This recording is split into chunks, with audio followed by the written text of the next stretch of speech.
So I thought I would show you a little bit of what I have in my cupboard. So I have a lot of friends who are what they call preppers, and I've never considered myself a prepper because I have a lot of wild foods. Like a lot of the foods in my pantry are actually dried wild foods, wild mushrooms that I have. This is some dried stinging nettle, and I have dried leeks, all kinds of different dried mushrooms. These are birch polypores. I have dried chaga. This is well, chaga is pretty dry.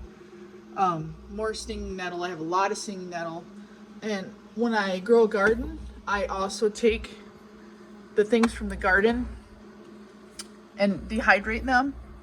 So like this is dried broccoli, dried cauliflower, dried tomatoes.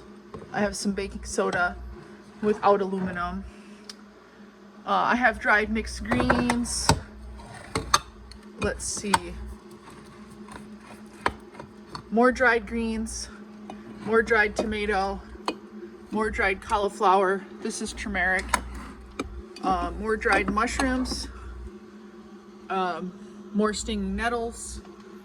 So that's just an example of one. This is pomegranate powder. So things that I like to use for my overall health when they aren't grown locally that I still consume, then I will buy them, like pomegranate. For example, if I learn there's scientific studies that say certain foods are super healthy, like this is moringa powder, and this is full of more vitamin C than really almost any other plant, and it's very healthy, and it's in the brassica family, like broccoli sprouts are also very healthy. Here's some buffered sea salts, so if you don't use the buffering, then they're not able to help you. These are dried morels that I've picked. I also have a lot of dried beans. There's some dried beans in the very back. Some gluten-free pasta, which I don't need a whole lot of. More dried greens. I even have some apricot kernels, which have cyanide in them, but that's in case I ever were to get cancer. It's I'm not going to take chemotherapy if I get cancer.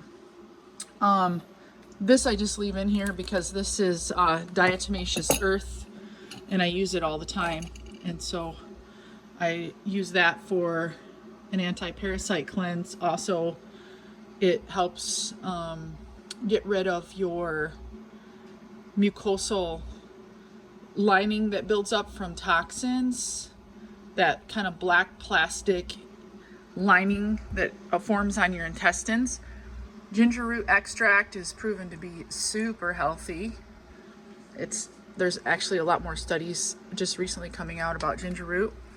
Collagen, there's a lot of hype with it, and to be honest with you, I'm not positive yet.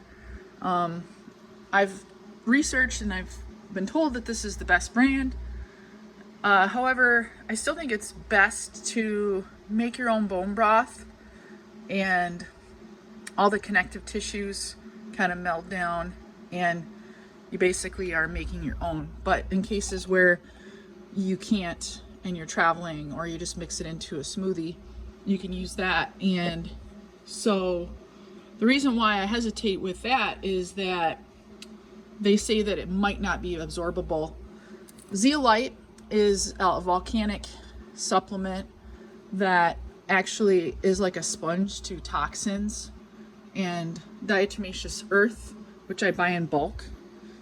Actually, I have to take it out of the bag, and it's got a little hole in it right here. So I buy that in bulk.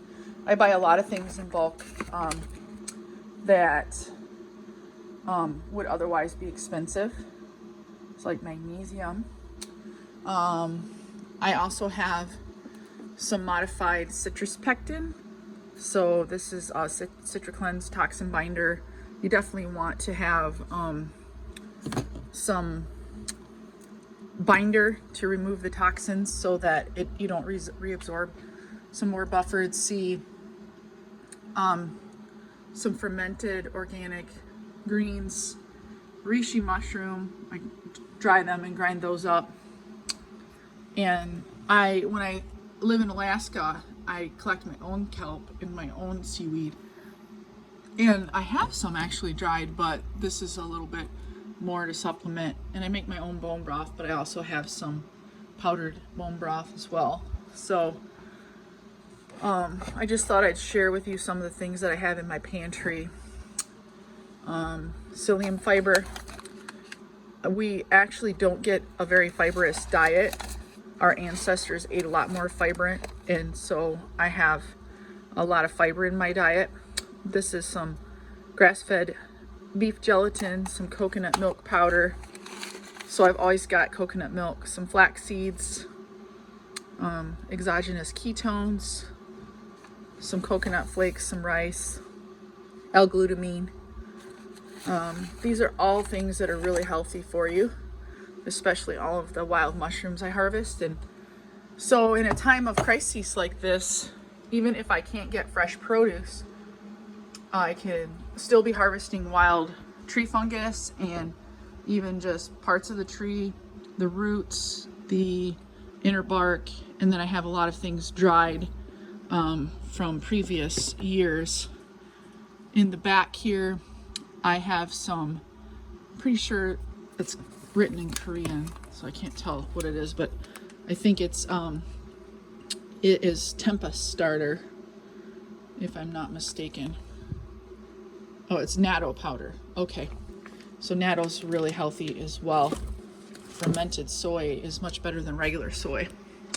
So anyways, oh, and I've got lots of dried apples everywhere you look, from harvesting just wild roadside apples with no pesticides. So there's a little glimpse into my pantry today. I'm going to get my diatomaceous earth out, and I'm getting ready to make a green smoothie. And I'll share some other health videos maybe as the day progresses. I'm getting a lot of feedback, a lot of interest in it. So be well, and I do health coaching. So let me know if you want me to health coach you. Just send me an email, Kelly Neitlinger at Yahoo, Kellie, Neitlinger, NIGHTLINGER at yahoo.com if you want to stay out of the hospital and stay healthy.